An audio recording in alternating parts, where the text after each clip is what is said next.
my commitment to the transformation of this country is not reversible. Nothing is going to stop me from driving the transformation that is going to change Kenya and take us where we have always wanted to go. From stabilizing the economy, and I want to assure you that we are working meticulously to make sure that our economy is sound. I am very clear in my mind what we need to do on making sure that we have a sound economic platform to work on to drive our transformation. You know, many people want simplicity, you know. They do not, they even don't believe in numbers. But friends, numbers are very stubborn. Truth is very stubborn. You can say all the lies you want, but the truth will not change. Our inflation was at 9.6 in 2022. Today is 3.8. Fact. Our dollar had gone to 165. Today it is 130 and coming down. Fact. Our foreign exchange reserves was $7 billion in 2022. Today it is $10.8 billion. Fact. You can say whatever you want to say, but facts are stubborn. The IMF a month ago said Kenya's economy is now the 6th largest economy in the world, in Africa, sorry, the 6th largest economy in Africa. It is a fact. It's not a rumor. It's not propaganda. It is a fact. So, and I am committed to making sure that we have a solid. I have had to make very difficult decisions to get us here. And I have no regret whatsoever that today I can confidently tell the country that our economy is on sound footing and we are going to improve on it. We've not yet reached where I would want us and our economy to be. We're making the right steps. We are making interventions. We are making decisions on how to align our economy so that we can be able to predictably see what the future looks like. I am very clear in my mind on what we need to do with our agriculture to make sure that we create a food security system, deal with inflation, deal with the cost of living, make sure that the cost of food does not cause a crisis. 60 years after independence, we must be sure about food security in Kenya. And we must make the right decisions. And I'm very proud that we have, for example, reduced the cost of importation of sugar by 80%. We have reduced the cost of importing maize by 80%. We will shortly be a sugar exporting country because we are making the right policy decisions. We have increased our production of milk. We have increased our production of tea. We have increased our production of coffee, and we are driving productivity in the agricultural space so that we have food security and so that we can export more and create more foreign exchange.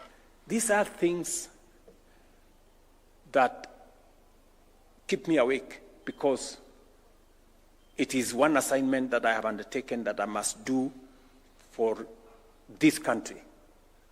It is not always that you get an opportunity to be president. Yes, it comes once in a lifetime. So when you get that opportunity, don't waste it, right? Because I hear so many people saying, you have taken on too many assignments. You know, you should do some of these now, you should wait, you remain popular so that you can implement some of them some other time. Let me tell you, good people, the transformation of Kenya has delayed for far too long. We cannot wait for a day more, or a week more, or a month more. Let's do it now and transform our country. Let the others, we can pick up the others as we go. Are we together? So I am very clear in my mind, and that brings me to housing. I know we're discussing here about, and that is the essence of us having this meeting this morning. The housing program, not just affordable housing, because we have an array, we have a whole stock of social housing. We have a whole stock of affordable housing. We have also market housing that responds to everybody out there. This whole housing program, yes, is about housing, is about dignity, is about making sure that we eliminate slums, is about making sure that citizens live in decent neighborhoods with water, with electricity, with proper sewage system, making sure that there are all the other social amenities with schools, with hospitals, recreational grounds, and everything in between. That's it. But it is also about creating job opportunities and inspiring our manufacturing sector. And I am clear in my mind that these are priorities that we must achieve. But for us to be able to achieve these priorities, we must be deliberate. We must be intentional. It will not just happen. We must be focused on how do we create jobs. Because one of the assignments that I have, and I hear many people remind me every day, is that when I went to the campaign trail, I promised the people of Kenya that we have a plan on how to create jobs. And yes, we do. And we are very well on course on making sure that we create jobs. I can say confidently, we have never had a clear plan as a nation on how to create jobs as we do today. And that's why I'm bringing you here as professionals. What do I want us to achieve? I want us to achieve the following. Number one, we have your farms. We have 200 companies here. My instructions to the ministry is that because of the scale of the exercise we have in housing, we need to scale up the number of companies that are participating in this environment. Because when we started, we had to start with a few, 39 consortia. We now need to take that to between 60 and 70. So we will be bringing on board more companies, more professional companies, engineering firms, architects, we will be bringing design companies, and all the other real estate professionals, and we'll be bringing them on board. And Madam Waziri here and the ministry will now embark on the exercise of bringing on board more, because we've had many people who are saying, we want to participate. We now understand what is going on in this space. We want to be part of the delivery of our housing program, because people are beginning to see what the noise prevent them from seeing before. So that is number one. And I want to ask the chairman who are here, both from the Institution of Architects and Engineers. Is it Architects and Quantity Surveyors? Yes, together with the other professional bodies, to work with us so that we can bring on board more farms, because the scale of work that we have today has overstretched many of the companies that are working with us. That's number one. Number two, we want to bring on board another 4,000 professionals into this space. Young graduates from our TVETs, from our universities, to work with you and your farms and work with us so that we can scale up the level of supervision, scale up and accelerate the work that we want to achieve in the affordable housing program, because we believe that it is possible for us to do what could be done in 2 years, we can do it in 1.5 years.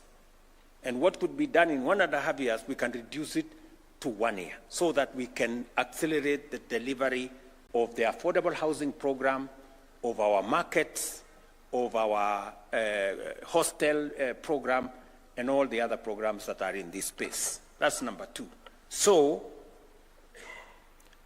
we are bringing on board and hiring another 4,000 graduates, fresh graduates from our universities and TVET, to work with us under your farms so that you can supervise them.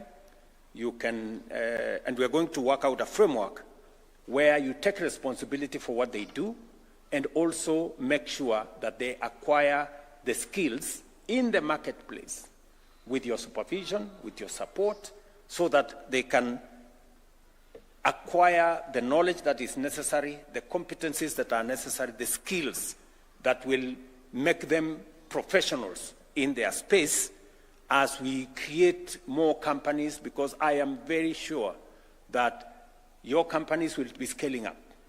These are the people who you will recruit into your farms.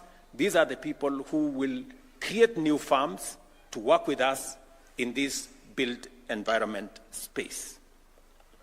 Number three, because the whole housing program is now maturing, you know, there is greater understanding, there is built synergy, we now believe that we should be able to scale up not just the professionals that are working in your consulting firms, but also the people working in our housing program, in our markets, and in our hostel program. We need to scale up the numbers. The people working there, the engineers who are working there, the architects who are working in there, the professionals, technicians,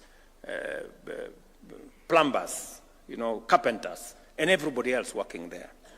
So my instructions again to the ministry, and in collaboration with yourselves, is that we need to double the numbers. Today we have close to 320,000 people working in the housing program.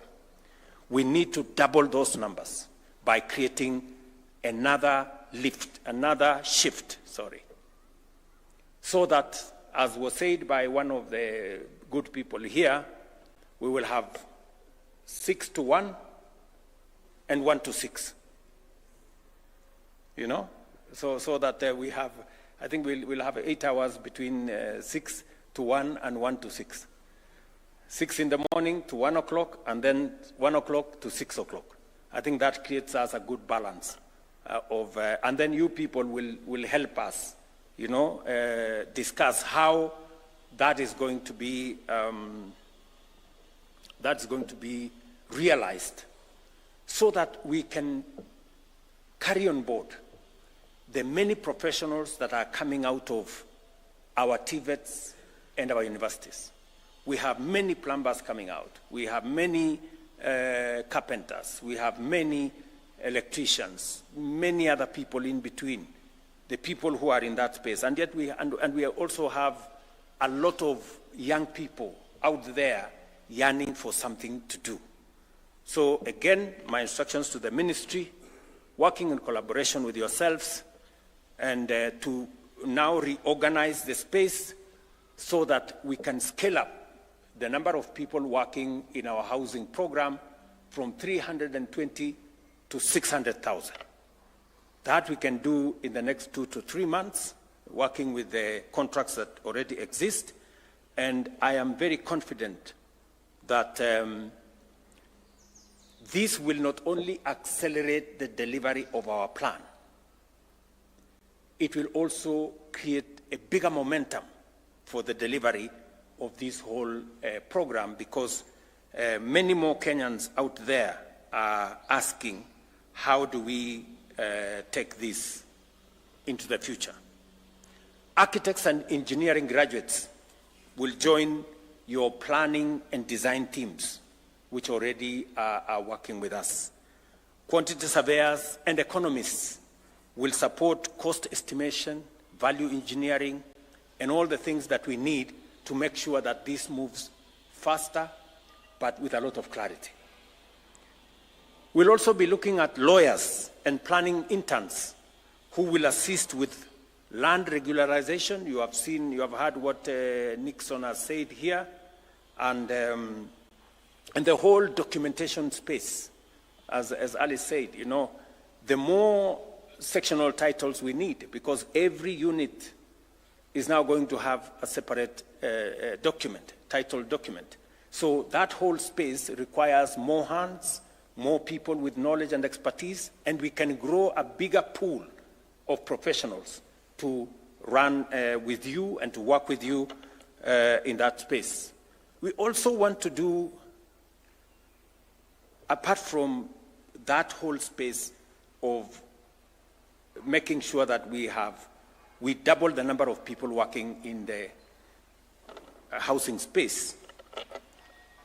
A fifth thing we need to do under this program is to professionalize what we are calling the Jua Kali. I agree with you that those people in that space called Jua Kali are no longer Jua Kali.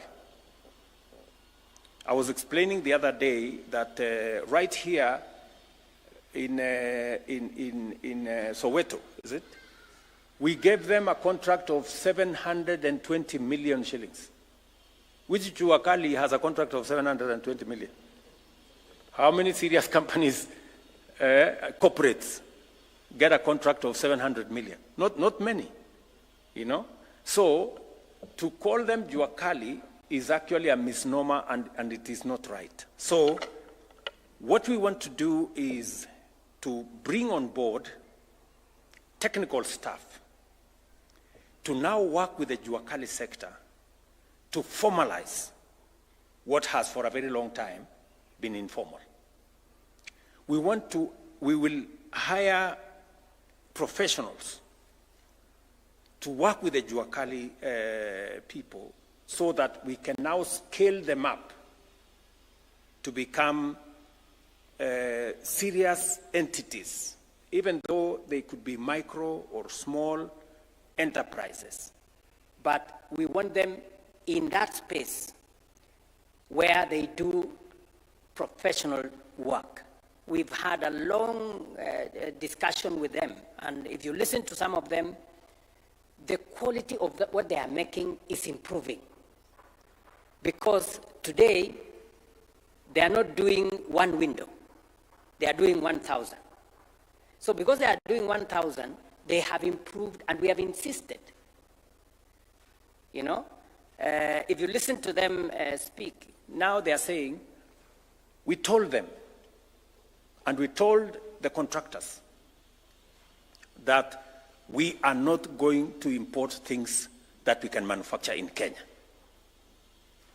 But the fact that it is local doesn't mean low quality. It cannot be, So yes, we are going to have it local, but it has to be as of the quality as the one that we would have imported.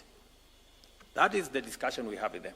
And for us to make sure that the people who are local manufacturers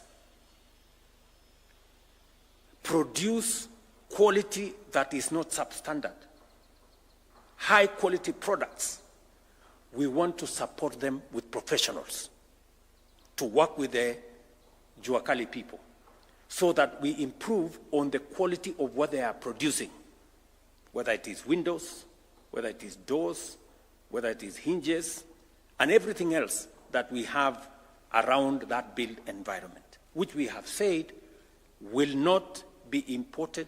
They will be manufactured locally, but high-quality products manufactured locally to build the capacity of our local professionals now in the Juakali sector, to scale them up so that they can produce high-quality products. And for your information, today, they are very different from what they were producing before. Because the other thing we have done is to standardize the products in this space. When you standardize products, then you can produce them en masse. And when you produce them en masse, you can standardize what you're producing. And that is the space what we want to do with this program. From where we have reached, now we need to take it a step further so that we can work with the Juakali people and make sure that we improve the quality of what they are producing. I am saying this to you as professionals so that you can work with us, as the firms that are working with us in this space, to make sure that we don't compromise on quality. Even as we localize production, quality must remain what it should be. We will also be looking at, as part of this exercise, hiring management graduates who will also support in our project delivery, because this is a big project. We also contractor oversight, because we have so many contractors. And also, the beautiful thing about this project is that the many companies that now are growing, and we've been deliberate in trying to make sure that we grow local construction companies. The beautiful thing about this project that makes me very proud is that all the 170,000 housing units that are under construction, that construction is being undertaken by local contractors.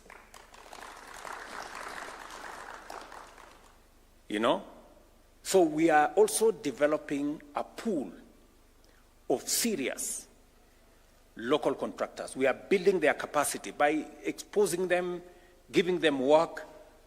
Sometimes when they struggle, we support them so that as we build bigger companies out of professional engineering companies and architectural companies, we are also building construction companies that are local, that will undertake this exercise, but also we want to look at the future.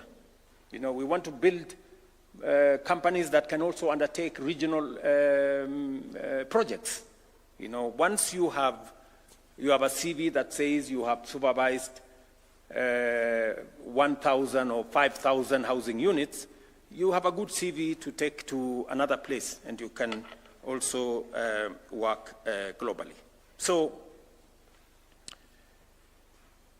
these are the things, the 5 or so things that I want us to achieve using this program, and it is the reason why I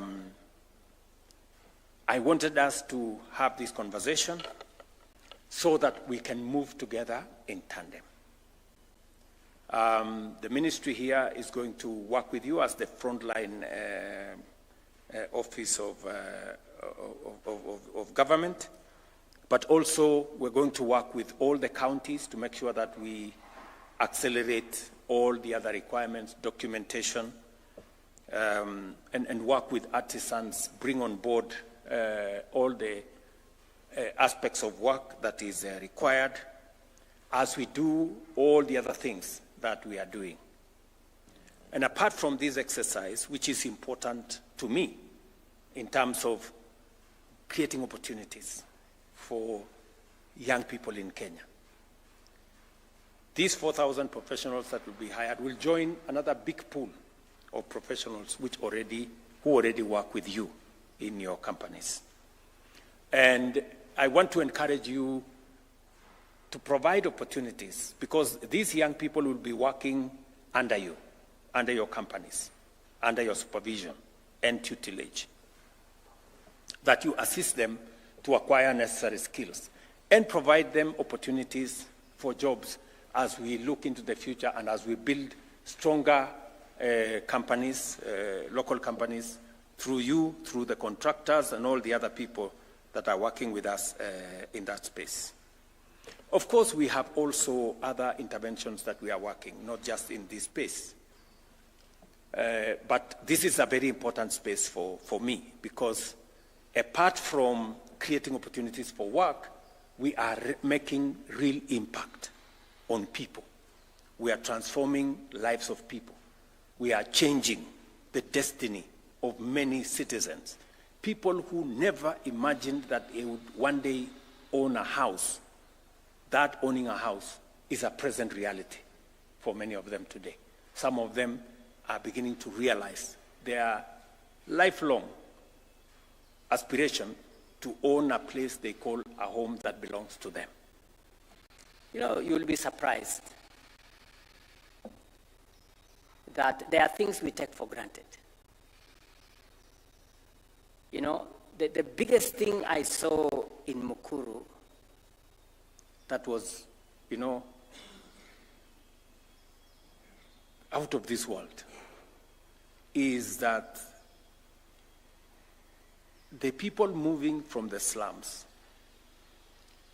where 3, 4, 5 families share one toilet for pay, the biggest thing they said was, for once, I have a toilet to myself.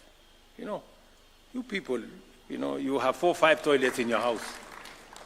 You take that for granted. You don't think about it. You know? Go share a toilet with another 2, 3 families, and then you will know the indignity of what that means, you know, and how important it is for us to run this program. You know? I keep hearing people who keep talking, oh, this housing program, who said, who told you we need houses, everybody has their own house. You know, you may think everybody has their own house. That is not true. There are 7 million Kenyans living in slums, sharing toilets, with no water, with no electricity, with no roads. You know, we should be sensitive about what we say. So, good people, you know I'm very passionate about this. Very. You know, I'm very passionate about this because I know what impact it makes on people's lives. Because it makes a world of a difference for us to run this program. And I am very confident that this program is going to succeed, and we are going to transform our nation in a phenomenal way. This country is going to change when we are here, when we are seeing. Just watch this space, you know. You know, the transformation that is going on in Kenya, from Mukuru to Mandera to Mombasa to Kisumu to every big town in Kenya today. And it's just 1.5 years. Just imagine what's going to happen in 10 years. How is Kenya going to look like in 15 years, in 20 years of this program? This country will change. We don't need miracles. We don't need magic. We just need to do this. You know, what we are doing consistently, persistently, until it is done. And you can count on my support 100%, making sure that this happens. We must do this for the millions of young people who are looking for work to do. We must do this for the transformation of our country. We must do this so that people can be homeowners. And you see, Hinga and Waziri here have told you, we have a pipeline of 700,000 houses that we already have identified where to build. We have a shortage of 2 million houses. And it is growing. So we are going to be on this affordable housing for the next 20 years before we can meet. Because as we are building, we are chasing a moving target. Because the numbers every day are increasing of people, and urbanization is not an option. 50%, maybe 60% of our population in Kenya will be living in urban areas. And it is not just a Kenyan phenomenon. It is a global phenomenon. And it is the reason why we must prepare ourselves. Either we will have urbanization that is disorganized, where people are going to live in squalor, or we organize it ahead of time and live in a place that we can all be proud of. And I want to encourage all of you that let's focus on what we need to do. I am happy to have a conversation on how best we can deliver this program. I am happy to listen to you as professionals in this space, in the built environment, on how you think we can do this better. I know there will be a conversation about fees. I know you want us to have a conversation about fees. But before we have a conversation, and I have no issue, I will want to have that conversation. But I want us to have that conversation in the context of how do we make this program much more cost-effective? How do we make this program, how do we accelerate the delivery of this program? I am happy to have a conversation. If you promise me that we can do this faster, we can do this better, we can do this much more cost-effectively, we can discuss the fees.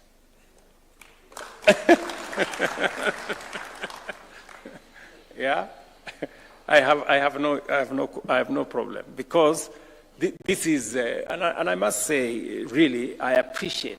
I don't take it for granted that the professionals in this space were patriotic, and they said, look, we are willing to take a lower percentage so that we can be part of delivery of this very important program. And you also accept that this program has expanded your business. You are hiring more people. You are making more money, to be honest, than you were making before. That's the truth. Vile tu hamtaki kusema. You know? And all the other good things that we are working together. And I am happy if you're making money, because you're making money in Kenya. Because ultimately, you will pay taxes and we are all going to be all good. So that's good. We need to encourage, we need to help, to assist you, let me put it that way, and work with you so that your enterprises are successful. You also are successful, because in your success is the collective success of Kenya. You hire more young people, you do better what you're doing, invest more in your country, and build more capacity for all of us to be able to move forward. So apart from this program, of course, we have our digital jobs program, where we are building commerce, we are building digital jobs, we are getting Kenyans to work for global companies in our BPOs and all the other business processing outsourcing companies that are there. We are also working on a global workforce. That is what Kenyans are good at. And we are placed more Kenyans in different parts of the world to contribute their talent and expertise as a global workforce. But this program not only gives us jobs, but also builds our country. So this is very significant, and it is very important to me, and that is why we are scaling it up. Scaling it up at the level of professional firms, scaling it up at the level of contractors, scaling it up at the level of professionals working at our sites, and scaling it up as all the people who are working in our housing program. So with those many remarks, let me say I am very happy that this morning we are having a productive conversation on how to create more jobs, build stronger companies, and build capacity and momentum for us to be able to create decent living conditions for the people of Kenya and afford as many Kenyans as we can the opportunity to be home owners as we work together in this space. So we will continue, and I want to promise you, as I do to the people of Kenya, we will continue engineering, our success. We will continue with great innovation, insight, and foresight to make sure that we get our nation moving. And I am all in making sure that Kenya changes. And I am intentional, I am deliberate, and I am clear in my mind that we will change Kenya for the better. In our lifetime, as long as we believe in ourselves, and as long as we don't buy into unnecessary negativity that doesn't take our country anywhere. We have no other country. We must get this one working. This is our responsibility. We must get it working. And we have the best country, I can tell you. We just need to get it doing the right thing, the right synergy, the right mindset, focus, and move forward. So, asanteni sana. Congratulations on what you're doing. And we will have that other conversation at the appropriate time. Asanteni sana. Round of applause for His Excellency one more time.